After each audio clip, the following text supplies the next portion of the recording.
namni nabii tuqee amantii dhaqqoose nama harka isaatiin fanjii fitti dhoose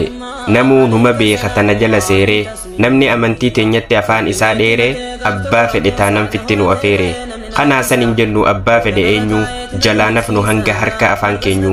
si boolla qotatee fitti fide xaaxaa muslimni amantii sarratti hin beeku safaataa nabiin isaa tuqamnaan muslimni tasarrafu mugee inni nabii tuqe nama khiniina mashaqqaa ofiif bitee dhuge namni arrabaan amantii teenyatti waa tufe nama mucucaatee samii gadi kufe diin keenya tuqamnaan gallee gadi hin ciifnu abbaa feene hin diifnu nillee jalaa nafnu akka inni beekutti hanga sagarafnu dhiiraa dhalan jenne kuninuuf ejjannu amantiif lubbuun teenya baatuu hin qabnu leeccannu. Abi wa ummi